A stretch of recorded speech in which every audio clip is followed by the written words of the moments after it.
Can you believe that this is an orchid? Stay tuned to find out. Today I'm going to share with you my haul from Andy's Orchids. I got a couple of plants from Andy's Orchids and I just wanted to share with you what they are and do a little bit unboxing. First of all, I got a couple of Dendrobiums. I don't have very many Dendrobiums and I haven't had the most success with them, but I am willing to try a couple because I think the flowers look really cool or the plant itself is really cool.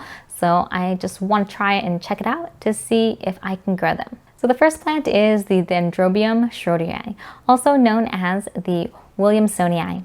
And this plant is part of the Nigrohisute section of Dendrobiums, which basically means it's a black hair type. Now this plant is really interesting because it has that bright orange lip, very similar to the Dendrobium tobayense. I had the Dendrobium tobayense, but unfortunately it just did not survive, and even though it flowered for me twice, after the winter season it just really steadily declined and I lost the plant. Maybe I just don't have the right environment for that particular plant and I want to try a different one in the same section. This one is a little bit more muted in its bloom display than the other one, but I think it's still a beautiful plant and I really want to check it out.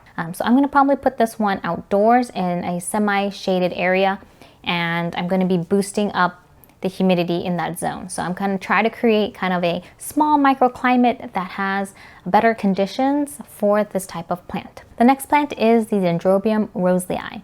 Now this plant is really cool because it has these kind of yellow green flowers with a fuzzy lip. So it's really similar to a Dendrobium harveyanum in terms of having those kind of like hair-like structures, but the overall flower shape is a little bit different and it's a little paler in color. I haven't been able to get my hands on a harveyanum, so this one will have to do in the meantime until I can get my hands on that one. Now the last Dendrobium is the Dendrobium rindjaniense. It's really similar to the Dendrobium pendulum, which has these kind of bulbous pseudobulbs. So it looks kind of like a necklace strung together, but it's a pseudobulb. This one is really cool because it has these dark purple flowers to go along with it, and the bulb itself has kind of a dark purple look to it as well when it gets high light.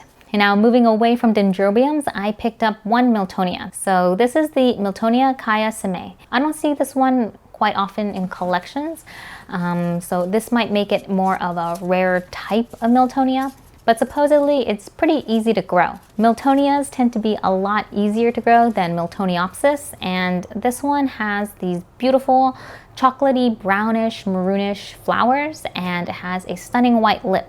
I think it's really reminiscent of the Roseoglossum style of flowers, and I want to see if I can grow this plant. I had good luck growing the Miltonia morelliana, and that one is growing like weeds.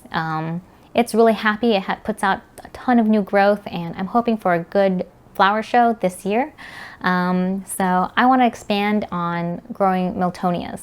As much as I love Miltoniopsis as well, Miltonias tend to be a lot less fussy, and if I can grow this one too, then I'll kind of slowly expand my collection of that. Now the last plant is the Maxillaria pseudoreichenheimiana. Now if anyone has watched my channel before, you know I've had this plant, I've lost this plant many times over, and for a period of time I thought I wasn't going to be able to grow this plant anymore. I wasn't going to try anymore, but I just can't help it. I am going to try once again, and this time it's going to be in that small humid microclimate so that I can keep it moist all the time without having it rot out in the winter season. So hopefully I will have better luck this time, and if it doesn't work out, then I may not be able to grow this plant in the way that I want because it is so stunning. I just really want it to thrive in my environment, and I will be willing to change some of my setups in order to accommodate this plant because it is just too beautiful not to have. If you have luck growing it, please send me your tips and I will do my best to incorporate them. And that's it for the haul from Andy's Orchids. Andy's Orchids is a really cool nursery and it's one of my faves. That's why I kind of buy a lot of things from there. And they always just have like really unique species. So that's why I tend to buy them. And because I'm able to visit, I can see kind of the microclimates that the plants grow in. So I can have a better idea to grow these plants and have more success. So if you have any advice and you'd like to share, please let me know in the comments. And thank you so much for watching, and I'll see you in the next episode. Bye!